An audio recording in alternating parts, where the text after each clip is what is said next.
नमस्कार दोस्तों, मैं doctor Ayush Jain, consultant laparoscopic and general surgeon. पिछले अंक में हमने देखा रत्नश्रवा ने स्वप्नों का फल कहा। हे देवी, तुम्हारे 3 पुत्र होंगे, ऐसे पुत्र जिनकी कीर्ति तीनों लोकों में व्याप्त होगी और जो कुल की वृद्धि करने वाले होंगे।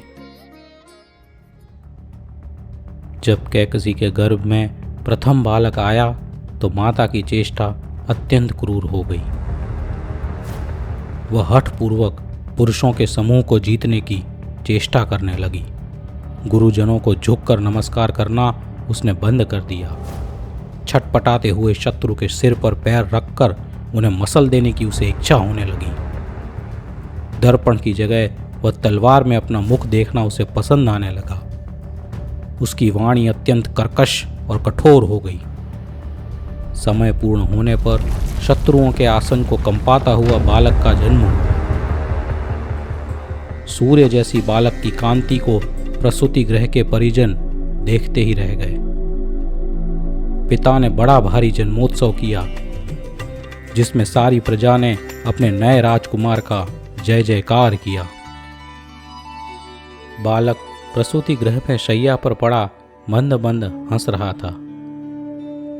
बहुत समय पहले राक्षस वंश की शुरुआत में जब महाराक्षस नाम का राजा हुआ करता था, तब से राक्षस वंश में देव के द्वारा दिया गया स्फटिक का हार था, जिस हार की हजार हजार नागकुमार जाति के देव रक्षा करते थे, जिसकी किरणें सब जगह फैल रही थी। इस हार को अभी तक किसी ने नहीं पहना था। नए जन्मे बालक ने बड़ी सहजता से अपने हाथों से वह हार खींच लिया और अपने गले में डाल लिया। माता पिता देखकर आश्चर्यचकित हो गए कि हजार हजार नाग जाति के देवों से संरक्षित इस हार को इतनी सहजता से धारण करने वाला अवश्य ही कोई भव्यात्मा होगा। स्वच्छ 9 मणियों वाला हार बालक के गले में दैदीप्यमान था और 9 मणियों में बालक के चेहरे का प्रतिबिंब पड़ रहा था।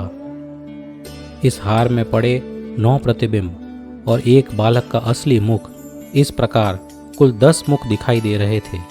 इसलिए बालक का नाम पड़ा दशानन। तो देखा दोस्तों आपने, रावण का नाम दशानन क्यों था। रावण एक विद्याधर राजा था। उसका भी हम सब मनुष्यों की तरह सिर्फ एक ही सिर था और उसके गले में पड़ी स्फटिक माला में उसके 9 प्रतिबिंब दिखने से उसको दशानन नाम का अलंकारिक नाम दिया गया। और दशानन का नाम रावण कैसे पड़ा, यह बात हम आगे के दूसरे एपिसोडों में जानेंगे।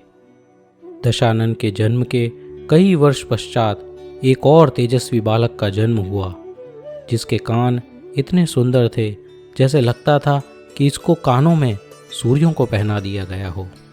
इसलिए उसका नाम रखा गया भानुकर्ण, जो बाद में कुंभकर्ण के नाम से प्रसिद्ध हुआ। उसके बाद एक पुत्री हुई, जिसकी उंगलियों के नाखून चंद्र की कांति के समान थे।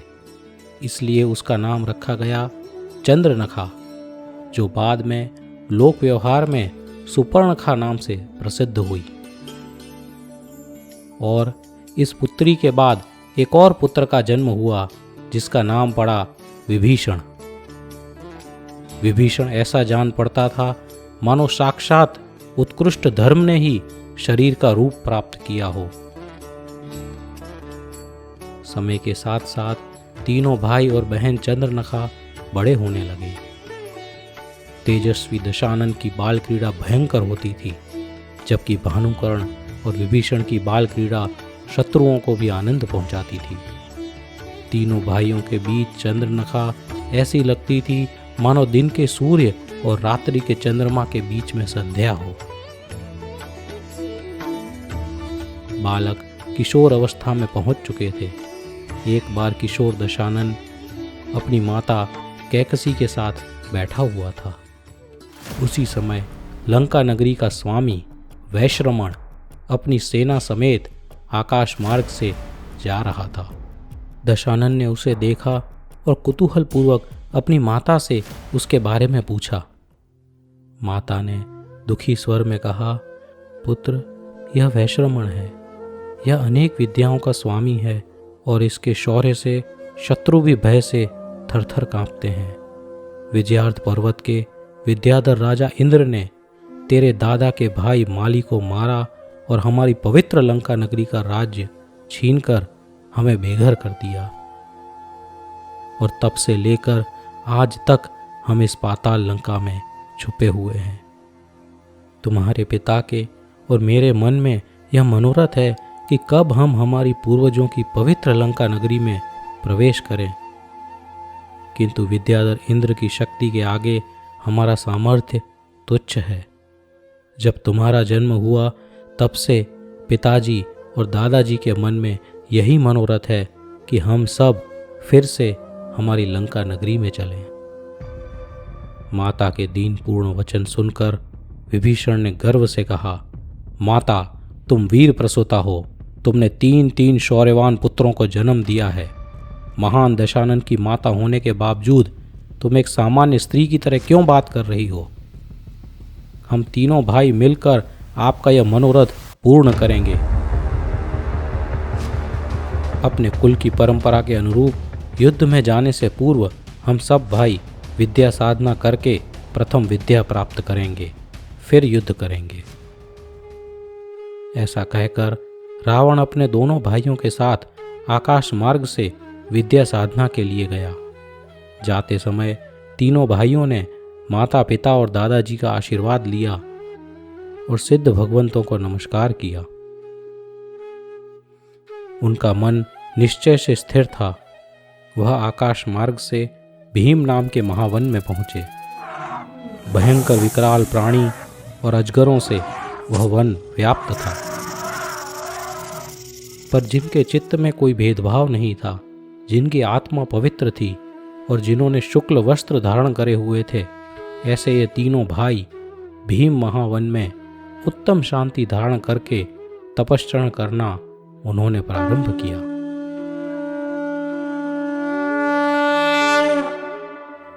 अपने ध्यान से सर्वप्रथम तीनों भाइयों ने सर्वकामंदा नाम की विद्या सिद्ध की।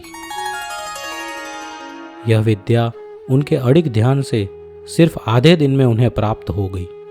यह विद्या के प्रभाव से वे जहां तहां से मनचाहा भोजन ला सकते थे। तत्पश्चात उन्होंने दूसरी विद्याओं को साधने के लिए मंत्रों को जपना शुरू किया। उसी समय जम्बूद्वीप का अधिपति अनावृत नाम का यक्ष अपनी स्त्रियों के साथ वन में क्रीड़ा के लिए आया। जिनकी आत्मा तपश्चरण में लीन थी, ऐसे 3 किशोरों को देखकर यक्ष की स्त्रियों को कौतूहल हुआ और इन पुरुषों को देखने के लिए वह उनके नज़दीक आईं और अपने मोहक हाव भाव से उन्हें उनकी विद्या साधना से चलित करने की कोशिश करने लगी।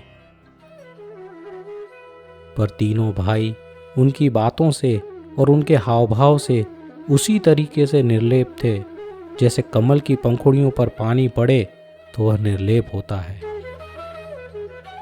आगे क्या हुआ यह जानेंगे हम अगले अंक में। Please like, share and subscribe और आपके विचार हमें कमेंट सेक्शन में साझा कीजिए।